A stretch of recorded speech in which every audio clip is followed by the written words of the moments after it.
Hola, buenas tardes. Bienvenidos a esta sesión número 3 de este curso llamado Historia General del Español.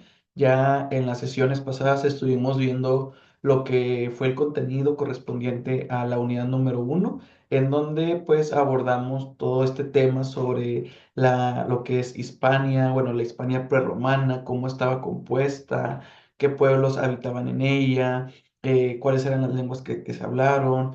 Ustedes incluso realizaban un cuadro de doble entrada, que ya incluso estuve viendo algunos de los trabajos que subieron, los cuales les puedo anticipar que pues la verdad están muy bien hechos, me gustaron mucho. Y pues el principal objetivo de esa actividad es que ustedes por parte de su investigación descubrieran las características de estas lenguas en cuanto a su ubicación geográfica, en cuanto a los aspectos lingüísticos, si se trataba de una lengua indoeuropea o no indoeuropea, y pues también su influencia en las lenguas romances, que también más adelante, ya en esta unidad, vamos a ver un poquito de detalle qué son estas lenguas romances. Pero pues les agradezco mucho que hayan realizado esta actividad, que yo creo que pues les ayudó mucho a comprender el tema que estamos o que estábamos viendo. Y pues ahora vamos a iniciar con una nueva unidad, la cual se llama Los romanos en Hispania. Aquí en esta segunda unidad nos vamos a enfocar mucho sobre cómo era la Hispania ahora sí romana. Ya no nos estamos refiriendo a una Hispania prerromana antes de la llegada de los romanos, sino que ahora ya nos estamos refiriendo o vamos a abordar el estilo de vida de Hispania y de los pueblos que la componían, ahora ya conquistados por lo que viene siendo el Imperio Romano y vamos a ver que, bueno, porque cuando hablamos de conquista o hablamos de imperio, por lo regular nos lo solemos relacionar con algo negativo, ¿no? Pero en esta situación de conquista de Roma hacia España nos vamos a dar cuenta que fue algo, por una parte, sí, podemos decirlo negativa, porque vamos a ver cómo afectó en las lenguas que se hablaban antes de la llegada de los romanos, pero también en aspectos positivos e interesantes que no solamente fijaron o determinaron lo que es el destino de Hispania, sino también cómo influyó eso en el español que hablamos hoy en día. Entonces va a estar muy interesante este tema porque vamos a hablar no solamente de aspectos lingüísticos, sino también de otros aspectos como social, como cultural, como económico, político, y también incluso bélico, que nos van a hacer entender cómo es que todos estos aspectos nos conducen al español actual, ¿sí? Entonces, ya después de todo este panorama que les acabo de dar, pues les pido que pongan mucha atención. De igual manera, si tienen dónde apuntar, que vayan apuntando, o también nuevamente les recuerdo que es la caja de comentarios en YouTube cuando se suba esta sesión está abierta para lo que ustedes quieran comentar referente a la clase, algún dato que quieran aportar o no sé, algún comentario que quieran realizar sobre esta clase, sobre el contenido que vamos a ver. Y solamente antes de comenzar, comentarles que esta semana, bueno, con esta sesión y con la sesión que sigue, vamos a ver esta segunda unidad. Y esta semana también ustedes van a estar trabajando en su primera evidencia de aprendizaje o proyecto, como lo quieran llamar, que en la siguiente sesión les voy a explicar cómo se va a realizar esta evidencia de aprendizaje, por lo que les pido que presten mucha atención en esta sesión y en la que sigue, obviamente, también, porque pues lo que veamos aquí va a ser muy importante para ese primer proyecto que van a realizar. Entonces, pues habiendo dicho esto, pues vamos a comenzar y pues vamos a iniciar. Nada más déjenme, listo. Ya respondió la plataforma y una disculpa. Vamos a comenzar con el primer tema de esta unidad que tiene que ver con la romanización de la península ibérica. La unidad pasada yo ya les había introducido este concepto de romanización y les había explicado que la romanización no solamente nos habla de una conquista, sí, sino que la romanización nos habla de todo un proceso en el cual la Hispania que conocíamos se transformó en la Hispania romana, en donde cada uno de los pueblos que constituían lo que es la península ibérica o Hispania adoptaron el estilo de vida de los romanos. Pero antes de entrar un poquito de lleno a esta parte de la romanización, vamos con este primer punto que menciona aquí, que es muy, muy, muy interesante, que dice, el Imperio Romano es considerado como el mayor imperio del mundo antiguo, ¿sí? ¿Por qué? Porque era considerado como el mayor imperio o el más fuerte, el más importante, porque fue un imperio que logró conquistar distintos territorios que conformaban el Mediterráneo, ¿sí? Hablamos de territorios de Europa, hablamos de territorios de Asia, hablamos de territorios como de de Oceanía, en donde el Imperio Romano se fue extendiendo, fue conquistando estos territorios. ¿Por qué? Porque el Imperio Romano, su objetivo era conquistar todo el mundo, ¿sí? Pero aquí hay algo muy importante, todo el mundo que hasta ese entonces se conocía, ¿sí? ¿Por qué? Porque aquí pues no nos habla de lo que viene siendo del continente americano, porque no se conocía mucho en aquel entonces. Lo que más se conocía en aquella época era, pues, en la época de la Edad del Hierro, hay que recordar, pues era todos estos territorios, sí, que conformaban el Mediterráneo. Entonces, como ellos conocían todos estos territorios, su objetivo era conquistarlos a todos, ¿sí? Y a mí me causa un poquito de risa porque pues es como si fueran unos villanos, ¿no? De película en donde su objetivo es conquistar todo el mundo. De la misma manera los romanos, o sea, bueno, más bien el Imperio Romano, su objetivo era este, conquistar todos y cada uno de los países, ¿sí? Del Mediterráneo. Y la verdad es que no lo lograron en su totalidad, pero sí estuvieron muy cerca de lograr. Así que por eso es que este imperio era tan importante y era considerado el mayor imperio del mundo antiguo, ¿sí? Porque logró extenderse a través de la conquista de todos esos territorios que formaban parte del Mediterráneo. Y luego aquí vemos nuevamente la definición de romanización que dice, bueno, o más bien explica lo siguiente, proceso a través del cual el Imperio Romano fue conquistando, sometiendo e integrando su sistema político, lingüístico, social a todos los pueblos y territorios que fue encontrando a su paso, ¿sí? O sea, esto fue un proceso. Esto no fue algo que pasó de la noche a la mañana, fue un proceso de 200 años porque todo esta etapa de la conquista y la romanización en Hispania comienza en el año 218 antes de Cristo y termina hasta el año 17 antes de Cristo, ¿sí? Lo cual nos explica que fue un proceso que duró 200 años, ¿sí? O sea, no fue algo que fue, como les decía ahorita, de la noche a la mañana, sino que tuvo que pasar tiempo. ¿Por qué? Porque obviamente no es tan fácil cambiar el estilo de vida de todo un territorio, ¿sí? Y para adoptar uno nuevo. Entonces, no es tan fácil. Si de por sí a uno le cuesta cambiar su estilo de vida y puede llegar a tardar años, pues ahora imagínense un territorio, porque no solamente estamos hablando de que los romanos lo conquistaron por la fuerza, ¿sí? No quiere decir que solamente hubo una guerra y que ya al vencer en esa guerra, ya en automático todo el territorio era romano. No, sino que el Imperio Romano tuvo que cambiar lo que viene siendo la política, la cultura, la sociedad, la religión, la lingüística, la economía de todo el territorio de Hispania.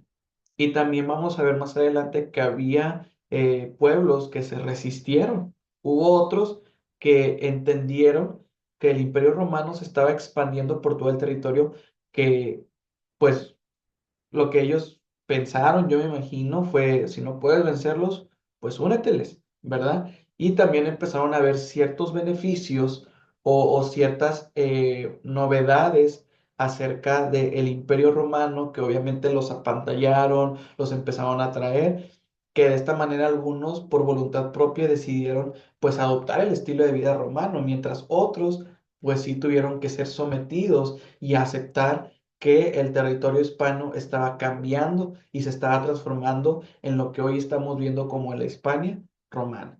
Entonces, vamos a ver cómo sucedió todo este proceso de romanización, como les digo, no solamente en la cuestión de que los romanos llegaron a Hispania y conquistaron por la fuerza, sino que fueron transformando los diferentes ámbitos que conformaban todo este territorio hispano. Y aquí menciona lo siguiente: la conquista y romanización de la península ibérica, o sea, España, inició en el año 218 a.C., al iniciarse la Segunda Guerra Púnica.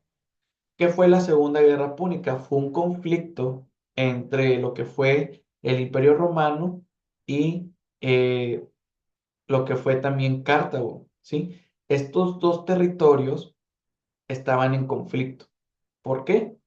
Porque ambos querían lograr lo mismo, que era conquistar todo lo conocido o todos los territorios conocidos en el Mediterráneo. Entonces surgió esta guerra. De hecho, ellos tuvieron tres guerras en diferentes periodos de tiempo y la más recordada es esta, la Segunda Guerra Púnica, ¿sí? Entonces, aquí nosotros podemos ver que a la par de que se iniciaba la Segunda Guerra Púnica, fue que Roma empezó a conquistar lo que fue Hispania, ¿sí? Y luego menciona lo siguiente: la colonización de toda la península duró 2 siglos, finalizando en el año 19 a.C., en la época del emperador Augusto, con el sometimiento al norte de cántabros y astures. Si nosotros recordamos, en el norte de Hispania vivían los cántabros, los astures, los vascones, y ellos fueron quienes dieron resistencia, ¿sí? A toda esta conquista de los romanos, ¿sí? Ellos fueron los últimos que se resistieron a que el Imperio Romano gobernara sobre el territorio hispano, y al final lograron, o bueno, más bien el Imperio Romano logró someterlos para que ahora sí en su totalidad todo el Imperio Romano conquistara este territorio de la península ibérica. ¿Ok? Entonces vemos cómo ellos fueron los últimos pueblos que se resistieron y que solamente faltaban ellos para que ahora sí se pudiera completar todo este proceso de la romanización. Y luego menciona lo siguiente, que es una frase que rescaté de el material que estoy utilizando para preparar estas clases y me gustó mucho porque yo creo que resume lo que ahorita estamos viendo y también lo que vamos a ver en las siguientes unidades. Dice: la romanización determinó y fijó el destino de Hispania. ¿Sí? ¿Qué quiere decir esto? Quiere decir que antes de que Roma llegara a la península ibérica, no, no había un destino claro de lo que iba a suceder con Hispania. ¿Por qué? Porque si nosotros nos recordamos el contenido visto en la unidad pasada, podemos darnos cuenta que a Hispania, antes de que llegaran los romanos, llegaban diferentes pueblos. Llegaron los fenicios, llegaron los griegos, llegaron los cartagineses. Entonces, eran diferentes pueblos que llegaban y habitaban, convivían, hacían su labor de comercio en la península ibérica. Entonces, era un choque muy variado de culturas, de lenguas, de economías. O sea, era tanta la mezcla que habría, perdón, entre diferentes territorios, que no se sabía cuál iba a ser el destino de Hispania. Si Hispania iba a ser totalmente fenicio, si Hispania se iba a terminar convirtiendo en cartaginense, si Hispania se iba a terminar convirtiendo en griego, o qué, porque había este choque de culturas. Entonces no se sabía qué iba a pasar con Hispania, ¿sí? Hasta que Roma logró conquistar en su totalidad Hispania, que ahora sí se pudo ver un destino fijo, un destino claro de lo que iba a suceder con Hispania, que de hecho si nosotros vamos a España y observamos, conocemos la cultura, la manera de hablar, nos vamos a ir dando cuenta que gran parte de los rasgos del Imperio Romano todavía siguen formando parte de la cultura de este territorio de España y también de Portugal, ¿sí? Que ambos ahorita habitan en lo que es la península ibérica. Entonces, todavía podemos ver rasgos de la romanización o del Imperio Romano en estos territorios. Y ahorita les voy a ir mostrando ejemplos de por qué les estoy diciendo esto.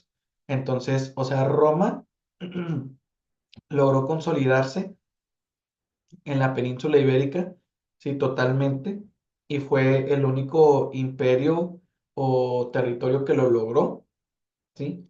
Y todavía sus rasgos culturales, lingüísticos, todavía trascienden hasta el día de hoy, todavía se conservan en estos territorios que ahorita habitan la península ibérica.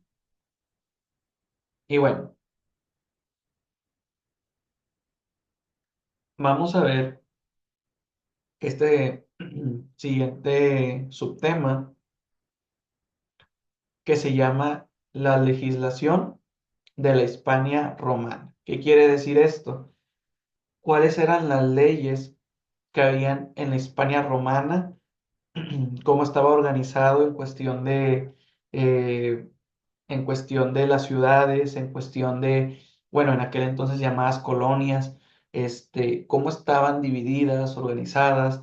Porque hasta en eso cambió Hispania, ¿sí? Yo les comentaba la clase pasada que en Hispania sí, había una división de, una disculpa, es que ando malo de la garganta, pero había una división igual de pueblos, territorios, pero era una división solamente por nombre. ¿A qué me refiero con esto? De que, bueno, aquí estamos los lusitanos, ya están los terraconenses, este, y hasta ahí.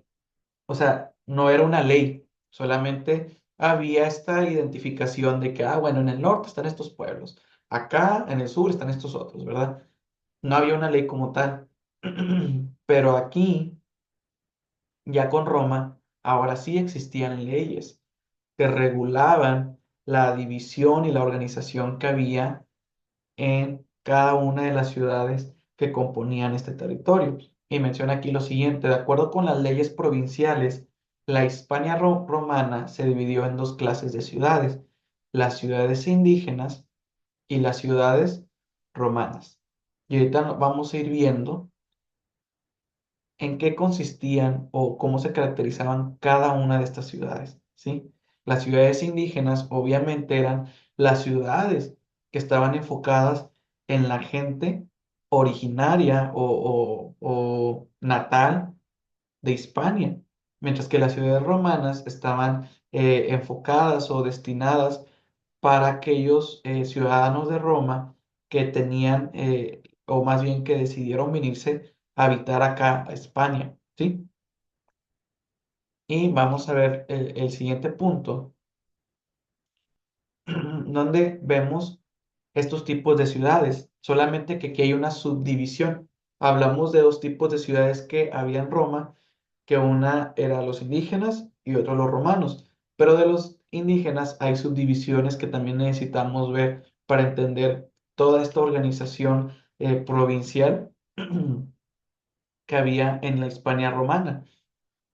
Y el primero es son las ciudades indígenas estipendiarias. Dice, son aquellas que pagan un tributo denominado estipendio, mantienen su derecho propio, acuñan su moneda y sus habitantes libres poseen en propiedad la tierra. Ejemplos de estas ciudades Segovia, Toletún y Segobriga. Ok, estas ciudades se les llamaba estipendiarias debido al concepto de estipendio, el cual era un tributo o lo que hoy conocemos como impuesto que tenían que pagar al gobierno romano. ¿Para qué? Para que de ese dinero que obtenía el gobierno romano, de ahí se surtía o más bien se producía las armas para la guerra, ¿sí? Así que estas ciudades indígenas estaban obligadas a pagar estos impuestos para que los romanos pudieran producir y surtirse de estas armas que después iban a ocupar para la guerra, porque recordemos que su propósito, su objetivo era el seguir conquistando otros territorios, entonces tenía que seguir habiendo esta producción de armas que les ayudaran para lograr estos objetivos. Entonces, tenemos estas ciudades que estaban obligadas, o sea, era una ley, tenían esta obligación, no era si querían o no, estaban obligadas como tal a pagar estos impuestos o estos tributos al gobierno romano. Así que si creían que lo de los impuestos es algo moderno o algo que apenas existió hace unos años, no. Vemos que desde la edad del hierro se pagaban impuestos. Así que pues ni modo, o sea, si nosotros la llevamos, pues también los indígenas de la España romana también la llevaban, o sea, ellos también estaban obligados a pagar impuestos. Y pues aquí menciona también otras características que ellos tenían su derecho propio, es decir, sus derechos romanos, tenían su propia moneda, ellos la construían y la utilizaban en lo que es el comercio. Y menciona aquí que los habitantes libres poseen en propiedad la tierra.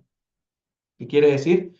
Que de ellos era la tierra, ellos podían habitar ahí libremente, ellos sabían cómo la trabajaban, cómo la habitaban, pero de ellos eran libres de habitar en estas ciudades, o sea, sin ningún problema, solamente con que pagaran los impuestos. Y pues ejemplos de estas ciudades son Segovia, Toletún y Segobriga, que ustedes las pueden identificar en los mapas de la España romana que pueden encontrar en internet. Y luego tenemos las ciudades indígenas libres federadas, las cuales menciona aquí que son escasas, poseen gran autonomía y mantienen su organización administrativa. Sus habitantes están exentos de servir en el ejército, pero deben prestar auxilio a la metrópolis en caso de guerra. O sea, ellos no estaban obligados a pagar impuestos, ¿sí? Pero sí estaban obligados a servir al ejército en las cuestiones de la guerra, ¿sí? Como un auxilio, ¿sí? Un auxilio, un apoyo en caso de atender a los heridos, en caso de la producción de armas, en caso de que hubiera necesidad de que más, ¿cómo se dice? Ay, se me fue la palabra, pero en caso de que ya no hubiera manos, gente que pudiera ir a la guerra, que ya no hubiera soldados, pues ellos estaban obligados, ¿sí? A ir. ¿Por qué? Porque su deber como ciudadanos era ser un apoyo, un auxilio para la guerra, ¿ok? Y había solamente algunas de estas ciudades indígenas, no eran muchas, aquí como lo mencionas son escasas, poseen una gran autonomía, o sea, eran autónomos, ellos no tenían un derecho propio, así que ellos se regían de manera autónoma, ¿sí? Y tenían una organización administrativa. Y ejemplos de estas ciudades son Emporion, lo que hoy conocemos como Ampurias, Gades y Ebus. Y tenemos aquí después, nada más déjenme, bajo aquí el cuadro donde yo aparezco, las ciudades indígenas libres no federadas, las cuales estas ciudades, menciona aquí, gozan de una situación análoga a las anteriores. ¿Qué quiere decir? Que estas ciudades no pagaban impuestos, al igual que las que vimos anteriormente, ¿sí? De igual forma, estaban obligadas a a servir como auxilio para casos de la guerra, pero esto no es porque hubiera algún pacto de por medio, alguna ley, sino que pues era más como algo apalabrado, por así decirlo, y pues también se les concedía vivir con autonomía, o sea, se les daba el permiso de que, ok, vivan con sus propios derechos, sus propias obligaciones, pero esto era por permiso del gobierno romano, ¿sí? O sea, aún así el gobierno romano teniendo poder, autoridad sobre estas ciudades, ¿ok? Y luego ahora sí ya tenemos lo que son las ciudades romanas, que menciona aquí lo siguiente. Roma fundó en Hispania una serie de poblaciones para los ciudadanos romanos que acuden a la península, cuyo régimen político administrativo es semejante a las ciudades propiamente latinas. Este fue el caso de ciudades como Cartaya y de Córdoba, lo que hoy conocemos como Córdoba, ¿sí? O sea, ¿qué quiere decir esto? Que a la península ibérica obviamente tenía que llegar gente de Roma por situaciones o temas de comercio, por situaciones o temas de política, porque obviamente si hablamos de conquista tenía que haber gente de Roma pues que supervisara, ¿verdad? Este proceso de conquista o de gobierno sobre los territorios de Hispania. Entonces, pues esta gente tenía que tener su propio hogar, tenía que tener su propia ciudad en la que pudiera habitar. Entonces, Roma lo que empezó a hacer fue que empezó a fundar ciudades en donde pudieran habitar esta gente original de Roma, donde pudieran habitar los romanos originales. Y esto quiere decir que simplemente Roma lo que hacía es de que, ok, váyanse a vivir a la península ibérica, pero allá van a vivir tal cual vivían acá. Es decir, van a vivir con la misma política, van a vivir con la misma cultura, van a vivir con la misma religión, van a vivir con la misma, el mismo sistema económico, van a hablar la misma lengua. O sea, ustedes no se van a dejar influenciar, no van a cambiar su estilo de vida por los indígenas de allá de Hispania, sino que ustedes van a vivir tal cual, allá van a vivir tal cual como vivían aquí, ¿sí?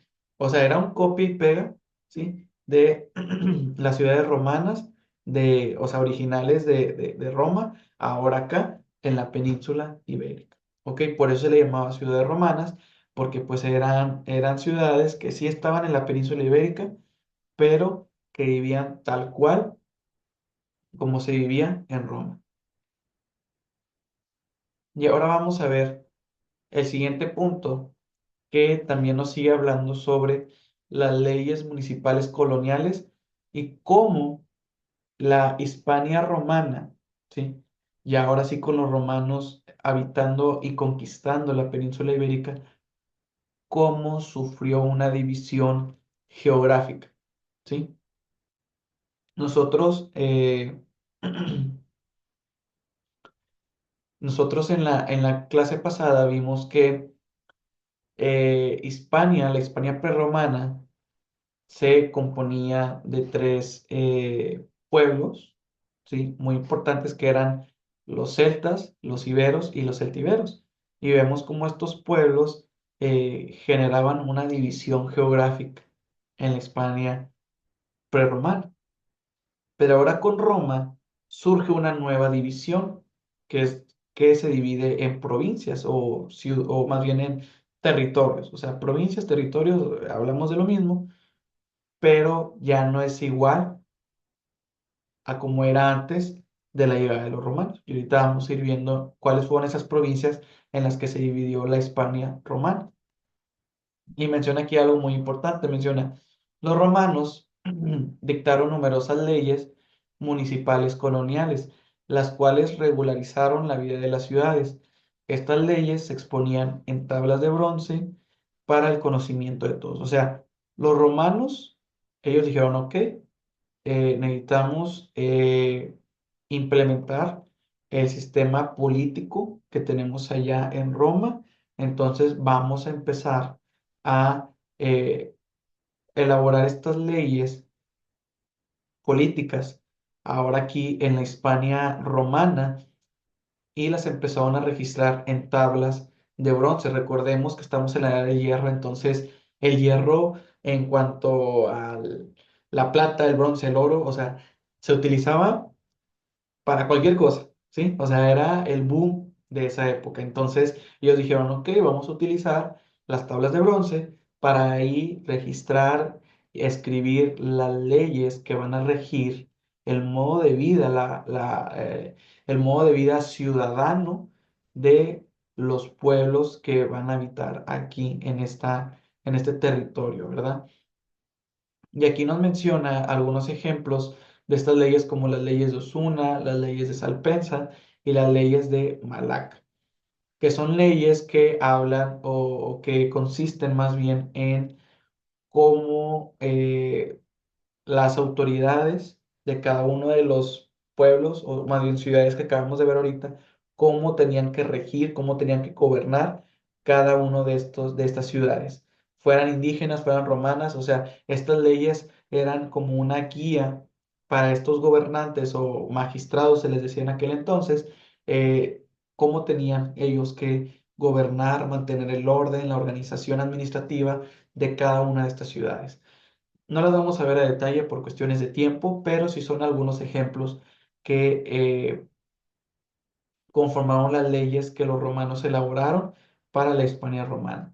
Y luego menciona lo siguiente, en el año 197 a.C., el Senado romano procedió a dividir la península en dos provincias, la Hispania Citerior y la Hispania Ulterior, ¿sí? Y de hecho aquí podemos ver, aquí lo señalo con la flecha, qué parte de la Hispania romana forma parte de la Hispania citerior, que podemos ver que se extiende por lo que es el este, norte y un poco del sur de Hispania, y luego tenemos la ulterior, ¿sí? Que esta está al sur y un poco al oeste de Hispania. Esta fue la primera división geográfica que surgió una vez que Hispania se conquistó, digo, perdón, que el Imperio Romano conquistó el territorio hispano. Esta fue la primera división. Más adelante vemos que con el emperador Augusto, que él fue el primer emperador del Imperio Romano, cómo dividió la Hispania ulterior en dos provincias, Lusitania y Bética, ¿sí? Es decir, ok, o sea, yo voy a conservar, o sea, hablando por el emperador Augusto, ahora por un ejemplo, yo voy a conservar esta división que ya se hizo de Hispania Ulterior, perdón, y la Hispania Citerior, pero también vamos a dividirlas en provincias, ¿sí? Vamos a dividirlas en territorios, ¿sí? De tal manera que haya una mejor ubicación geográfica de cómo está compuesto este territorio hispano. Entonces, la Hispania ulterior pues, se dividió en dos provincias, Lusitania y Bética, y a la Hispania citerior se le dio el nombre de Tarraconense, ¿sí? Y así estaba dividida anteriormente. Pero luego llega Constantino, que dividió a Hispania en siete provincias, la Tarraconense, la Bética, la Lusitania, la Galicia, la Cartaginense, Mauretania Tingitana y Baleárica, ¿sí? O sea, la Hispania romana, ¿sí? Antes de la caída del Imperio Romano, porque después vamos a ver cómo fue que cayó el Imperio Romano, eh, antes de su caída estaba dividida de esta manera, en siete provincias, en la Tarraconense, Bética, Lusitania, Galicia, Cartaginense, Mauretania, Tingitana y Baleárica. Incluso si ustedes buscan en internet el mapa de la España romana, les va a salir con esta división de siete provincias. ¿Por qué? Porque fue la última división que hubo antes de la caída del Imperio Romano, o sea, fue como se reconoció la división geográfica de la Hispania romana, porque fue la última que se hizo. Entonces, así fue como la Hispania romana no solamente sufrió cambios en cómo estaba organizado internamente, ¿sí? En cuestión de ciudades, en cuestión de los pueblos, sino que también sufrió cambios en cuestión de su geografía.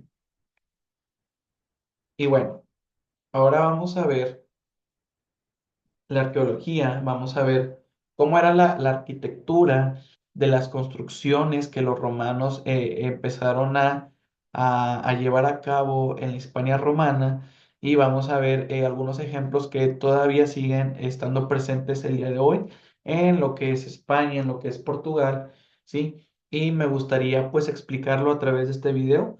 Así que les pido que pongan mucha atención. Igualmente, si no se escucha bien, una disculpa. El sonido de este equipo es un poquito bajo, así que pues les pido si pueden, súbanlo en su computadora lo más alto posible y si no, pues ahí igual tienen el título del video por si gustan verlo después de esta clase o más adelante. Hola a todos, bienvenidos de nuevo al canal de la Fundación Palar. Y hoy tenemos un episodio especial que es una auténtica delicia para los amantes de la historia y la arqueología. Nos vamos a sumergir en algunos de los mejores yacimientos arqueológicos romanos en España, una tierra rica en patrimonio histórico. Así que prepárate para un fascinante recorrido por esto.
El teatro de Cartagena, construido en el siglo I después de Cristo, es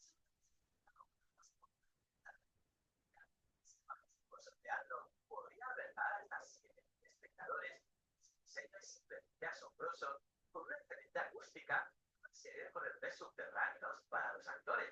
Lo más sorprendente es que fue redescubierto hace relativamente poco tiempo, en 1988, y ha sido objeto de extensas restauraciones para devolverle su antiguo esplendor. Y ahora nos dirigimos al noreste de la costa mediterránea, donde encontramos la ciudad de Tarragona. Esta ciudad fue una de las más importantes de la Hispania romana. Su anfiteatro, ubicado en una posición privilegiada junto al mar, es un testimonio de ello. Podría acoger a 14.000 personas y fue escenario de luchas de gladiadores, batallas navales y otros espectáculos públicos. El hecho de que esté tan bien conservado y su ubicación tan pintoresca lo convierte en un lugar que no te puedes perder. Sí, también es patrimonio de la humanidad desde el año 2000. Y para acabar este recorrido, os quiero hablar de la que quizás es la ciudad con más restos romanos de España y fue una de las más importantes de la España romana. Estoy hablando de Mérida, una ciudad fundada en el año 1 antes de Cristo con el nombre de Emerita Augusta. Esta ciudad fue diseñada para ser un centro administrativo y militar. Alejandro es, sin lugar a dudas, uno de los más impresionantes de todo el imperio. Además, cuenta con un anfiteatro para luchas de gladiadores y un acueducto que, aunque menos famoso que el de Segovia, es igualmente impresionante. Y también alberga el Museo Nacional de Arte Romano, que es uno de los más importantes en su tipo. Si alguna ciudad merece ser llamada Roma de España, esa es Mérida. Y ahí lo tenéis, un viaje que nos ha llevado desde las rocosas costas de Galicia hasta la soleada Andalucía, pasando por ciudades que han mantenido vivas las huellas del Imperio Romano durante más de 2 milenios. Cada piedra, cada columna y cada ruina nos cuentan una historia que se remonta a tiempos inmemorables. Espero que hayas disfrutado de esta fascinante pasión por la historia. Y si te gusta este tipo de vídeos, dímelo en los comentarios. Y hablaré de otros vestigios romanos de la península ibérica, ya que hay muchísimos y todos ellos interesantísimos. Y si te ha molado, pues considera darle like al vídeo, suscribirte y pulsar la campanita para ver más contenido como este. Y también nos podéis seguir a redes sociales de la. Ok, bueno, una disculpa, chicos, no me percaté que al apagar mi micrófono, no, ya no se escuchó el audio del video. Sé que hubo una, una gran parte que no escucharon. Una disculpa. De igual manera, les voy a compartir el video en la plataforma. Así que, digo, para que tengan ustedes oportunidad de ya verlo bien por completo. Una disculpa de verdad, de repente por tantas funciones que tienen estas herramientas, nos confundimos nosotros los maestros y a veces se nos chispotea, ¿verdad? Entonces, una disculpa, pero les voy a compartir el video para que puedan verlo bien completo. Pero digo, ya en lo que ustedes pudieron ver, escuchar, vemos como de las construcciones que llevaron a cabo los romanos para la Hispania romana, que obviamente estas construcciones como los acueductos, como el anfiteatro, el planetario, todas estas construcciones obviamente fueron utilizadas tanto por los romanos como por los indígenas que habitaban este territorio. Vemos cómo todavía el día de hoy siguen estando presentes en lo que es el territorio de España, ¿sí? Y otras en Portugal. Por ejemplo, ahorita vimos cómo algunas de estas construcciones se encuentran en lugares como Mérida, en lugares como Segovia, otros en lugares como Sevilla. Entonces, todavía estas construcciones, aunque ya estén en desuso y sean más una riqueza cultural, aún así siguen estando presentes. ¿Por qué? Porque pues fueron grandes construcciones de los romanos que en su momento se utilizaron. Entonces podemos ver cómo también los romanos vinieron no solamente a cambiar la geografía, a cambiar la política, la legislación del territorio hispano, sino que también vinieron a traer aportaciones y a hacer un cambio en la arquitectura o la arqueología de lo que viene siendo de la Hispania, ahora conocida como romana. ¿Ok? Y bueno, ahora vamos a pasar a otro tema muy importante que es la economía. Y aquí hay cuatro actividades que caracterizaron la economía de la Hispania romana que fue la minería, la agricultura, la artesanía y el comercio. Unas más importantes que otras por cuestiones de la aportación comercial que tenía cada una de estas actividades en este territorio, pero vamos a ver cada una de ellas a detalle y vamos a verlas pues un poquito rápido por cuestiones del tiempo. En la minería, bueno, en la minería se explotaron los recursos mineros como el oro, como la plata, como el bronce, como el hierro, ¿sí? Y se llevaron a cabo nuevos yacimientos. Luego vemos aquí también que los minerales más valorados eran el oro de las montañas cántabras y la plata de la Sierra Morena, ¿sí? O sea, eran los más valorados, los más utilizados, los más comercializados. Luego vemos la exportación del cobre del Río Tinto, el plomo de Cartagena o el mercurio de Almadén. O sea, había también la minería pues también ayudaba a que se exportaran pues estos materiales, no solamente que se utilizaran en el territorio de Hispania, sino que también se pudieran exportar a otros territorios, por lo cual pues la minería pues sí era una actividad muy muy importante. Y tenemos también que la mayoría de la mano de obra que trabajaba en las minas eran los esclavos, ¿sí?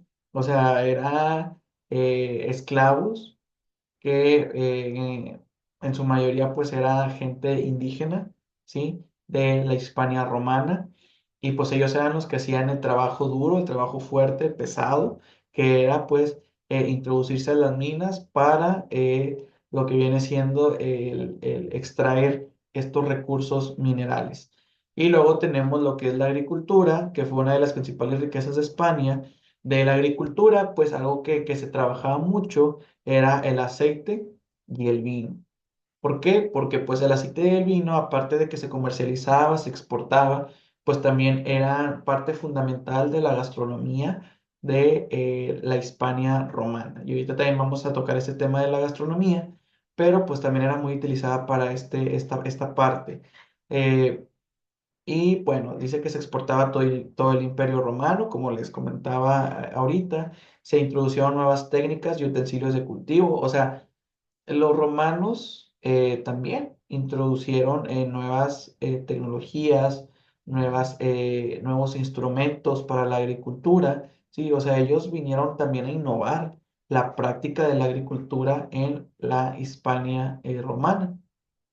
También se desarrolló los regadíos en la zona levantina de Hispania y la herencia agrícola es un elemento vivo. O sea, ¿qué quiere decir esto? Que parte de las técnicas, instrumentos que se utilizaban para el cultivo o para la actividad agrícola, hasta el día de hoy se siguen utilizando o siguen siendo fuente de inspiración para la agricultura que se lleva a cabo en el territorio hispano. Luego tenemos la artesanía, que la artesanía fue una actividad no tan importante. Sí, sí tenía su función o su parte en la economía, pero no era muy importante.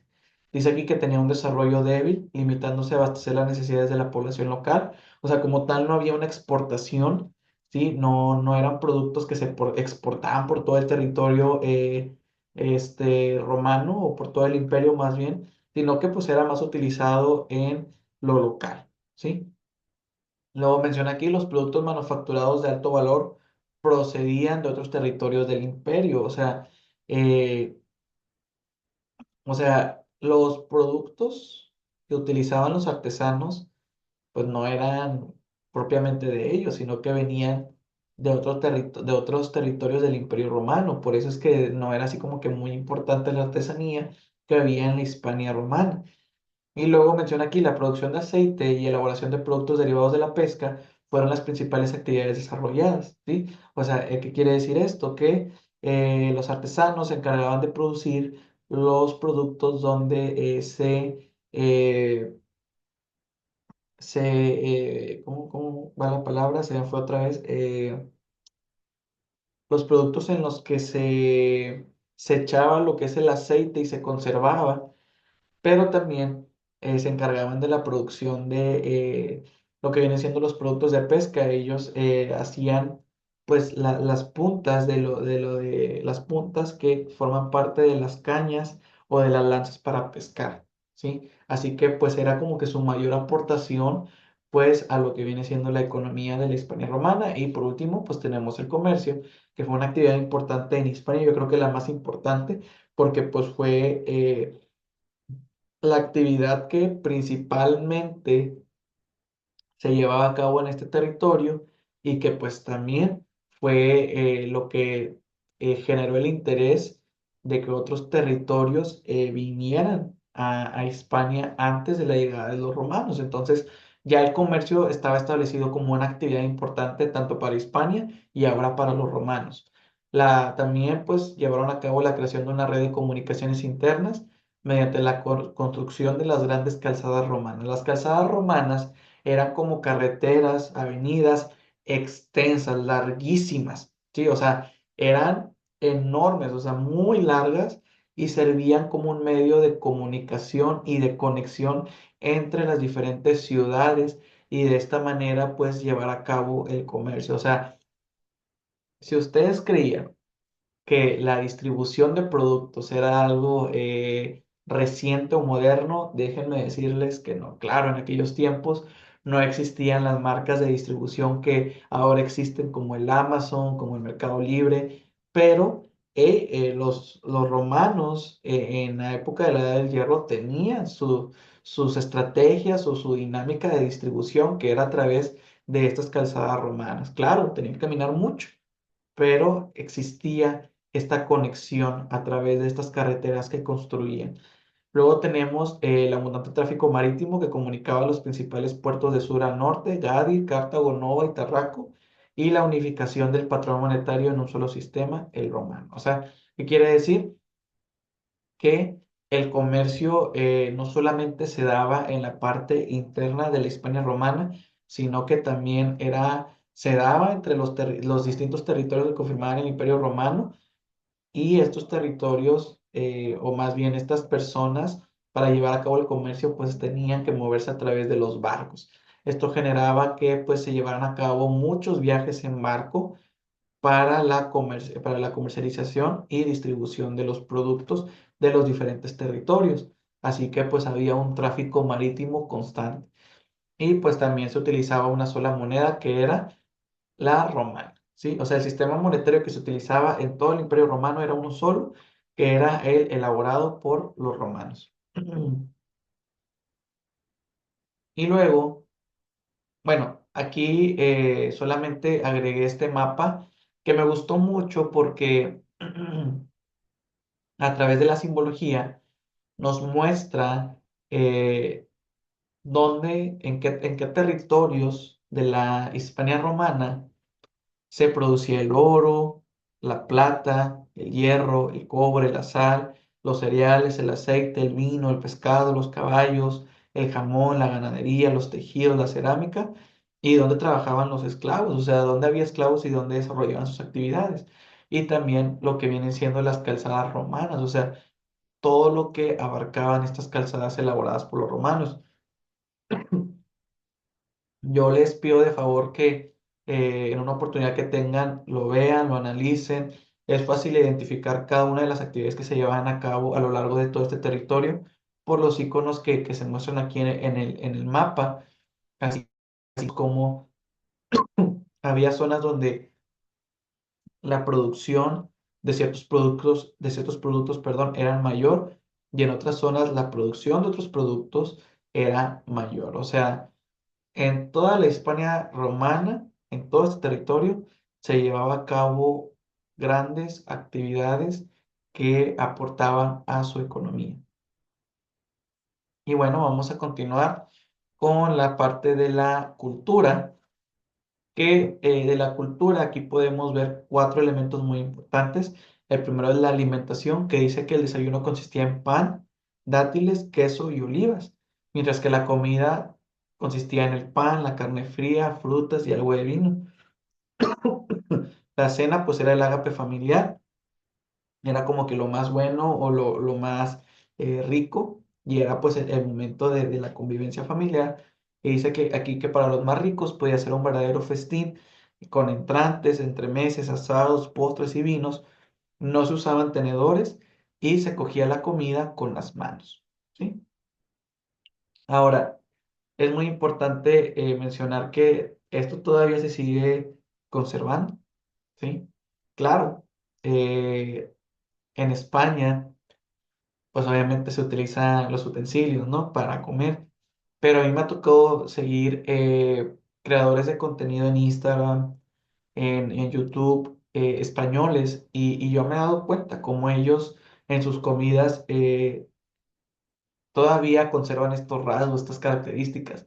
Me ha tocado ver cómo en su platillo tiene que haber un pedazo de carne, tiene que haber un pan, tiene que haber verduras, y por lo regular la mayoría, digo, claro, ahorita existen diferentes bebidas, ¿verdad? Pero todavía es usual que algunos todavía coman, acostumbran a comer comino. O sea, es algo que todavía se sigue conservando, ¿verdad? Pero estas características de la gastronomía que aún se conservan, pues vienen de la cultura romana. Y luego viene aquí la vestimenta, que la mayoría, o más bien todo el pueblo de la Hispania romana, vestía con togas.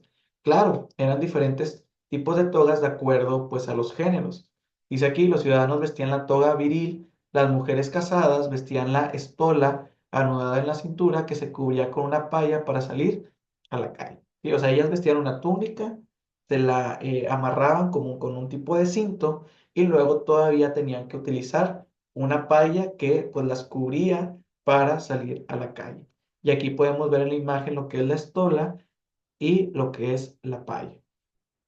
Luego tenemos aquí que los plebeyos solían llevar una túnica corta, ¿sí?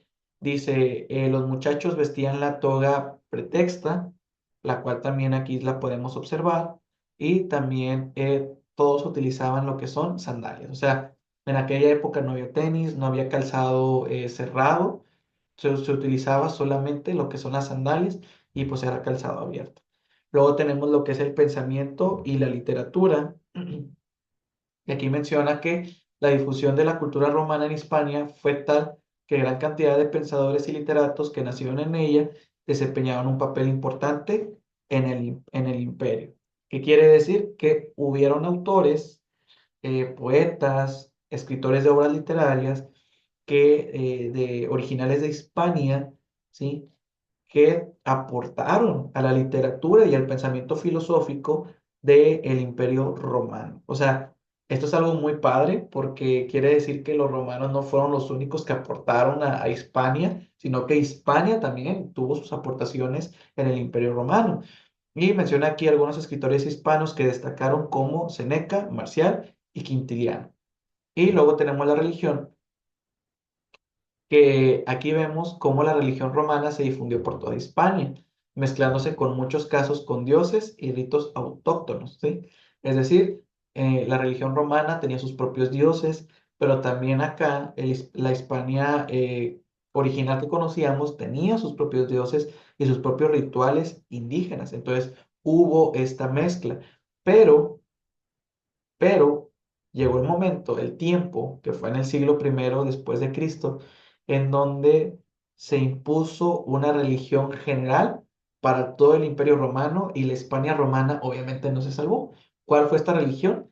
El cristianismo, que el cristianismo, aparte de tener su aportación a la fe, a la religión, ¿sí? De los romanos, también tuvo su aportación en este proceso de romanización. O sea, el cristianismo ayudó mucho a que se completara este proceso de romanización, que eso lo vamos a ver más adelante. Pero, ¿de dónde surge el cristianismo? Pues surge del contacto con las humanidades cristianas o con los pueblos cristianos del norte de África.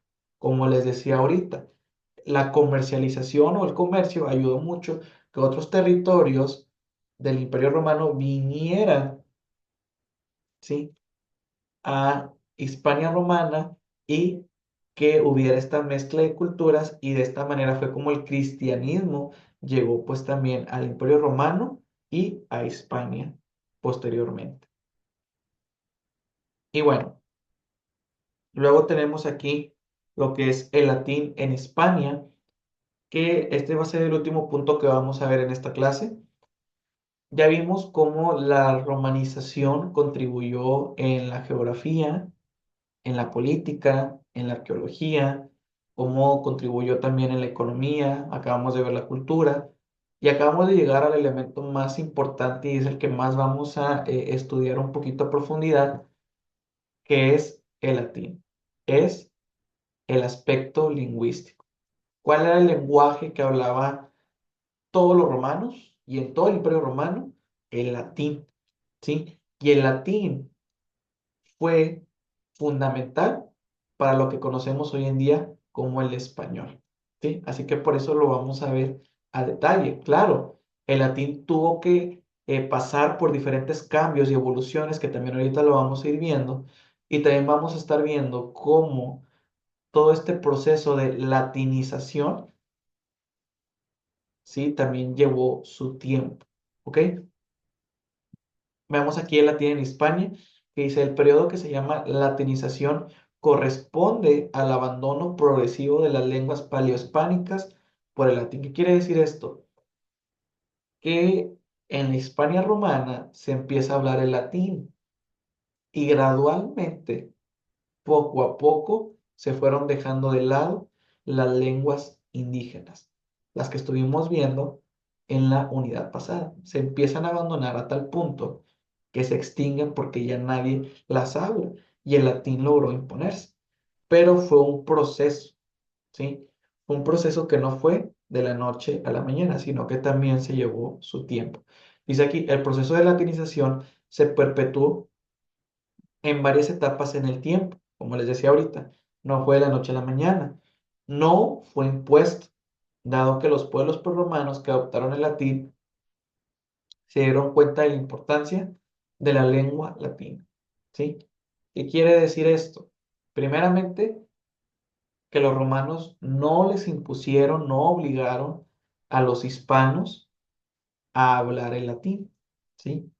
Sino que los mismos hispanos, los mismos indígenas, se empezaron a dar cuenta de lo importante y lo necesario que era hablar el latín para poder vivir en esta Hispania ahora romana, para poder participar del comercio, para poder participar de la política, para poder participar de la cultura, de la educación, para poder entender la religión. O sea, ya el latín era necesario entenderlo, ¿sí? Lo mismo sucede si tú hoy te llegas a ir a vivir a Estados Unidos, entiendes que tienes que hablar el inglés. ¿Por qué?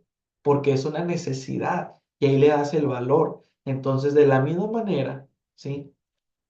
Los indígenas, los hispanos, al ver que el latín era importante para sus actividades, para sobrevivir en el día a día, pues fue que decidieron empezar a adoptar esta lengua latina. Dice, el latín tenía un valor importante para aquellos que ya vivían en la península, lo que les acabo de comentar ahorita, y también representaba una manera de poder llegar a obtener la ciudadanía romana. O sea, también ellos lo hacían por conveniencia, ok, yo quiero tener una ciudadanía romana porque pues ahora el gobierno es romano, ahora las obligaciones son romanas y los beneficios pertenecen o vienen de los romanos, entonces para mí, que soy indígena, para mí que soy hispano, es importante aprender el latín si yo quiero obtener esta ciudadanía y quiero participar de estos beneficios. Quiero tener estos derechos, entonces tengo que aprender el latín. Y ya por último, ya para concluir con esta sesión, como les comento, fue un proceso de latinización en la Hispania romana compuesta por tres fases. La primera fase se enmarca dentro de los siglos 3 a primero antes de Cristo, corresponde a una etapa de variedad lingüística, o sea, primero en la Hispania romana había esta variedad lingüística. ¿Por qué? Porque el latín no se hablaba totalmente, sino que como no se impuso que se hablara latín, pues todavía los pueblos hablaban lenguas indígenas a la par de que los romanos hablaban el latín. Entonces había toda esta variedad lingüística. Dice, dice en el que el latín va a convivir con el tartésico en Andalucía Occidental, el ibérico en el este de la península, el celtibérico y el lusitano en el centro y oeste, el vascónico en el territorio que corresponde a la actual Navarra y al noreste de Aragón. Dice, en la segunda etapa del siglo I a 3 después de Cristo, ya se puede hablar de hegemonía del latín, y quiere decir que ya el latín se había logrado establecer en todo el territorio de la península ibérica, o bueno, más bien en su mayoría, así que ya era normal que se hablara el latín. Y dice, con los gobiernos de César y de Augusto hubo muchas transformaciones en la sociedad hispana, sobre todo en el ámbito administrativo, escolar y literario, por lo que rápidamente el latín se convirtió en lengua vehicular, o sea, es decir, en la lengua general de la Hispania romana, ¿sí? Ya las lenguas indígenas no eran las lenguas generales que se hablaban en toda la Hispania romana, sino que ahora la lengua general era la lengua latín o la lengua latina, ¿sí? Y la tercera fase, que corresponde al comienzo de la antigüedad tardía, los siglos 3 a 5, se producen varios cambios que permiten una mayor difusión del latín. La cristianización, lo que les comentaba ahorita, de Hispania permitió completar la latinización. En el 313 después de Cristo, Constantino declara la religión oficial del imperio el cristianismo. La cristianización y la latinización fueron dos procesos paralelos, dado que en la provincia de la Tarraconense quedaban zonas que no se habían latinizado completamente, y la cristianización permitió completar este proceso. O sea, gracias al cristianismo, ¿sí? Que se enseñaba en latín, se predicaba en latín, se instruía en latín, fue que estos pueblos, ¿sí? Tarraconenses, que aún no hablaban el latín, se vieron a la necesidad de aprenderlo para profesar esta religión. Así que ya con la llegada del cristianismo, ya es como se logra establecer el latín como lengua general y lengua oficial de la Hispania romana. Pero bueno, hasta aquí vamos a dejar esta sesión. Eh, Todavía en la próxima sesión les voy a explicar el proyecto, el primer proyecto que van a realizar, pero sí les pido de favor que una oportunidad que tengan, repasen esta primera parte, este, y más adelante, bueno, más adelante no, ya en la próxima sesión pues nos estaremos viendo para continuar con el contenido de esta segunda unidad. Espero que haya sido de su agrado. Cualquier duda o comentario me lo pueden dejar en la caja de comentarios o en el correo que les proporcioné en la plataforma de la universidad. Sin más que decir, me despido y agradezco mucho su atención. Nos vemos.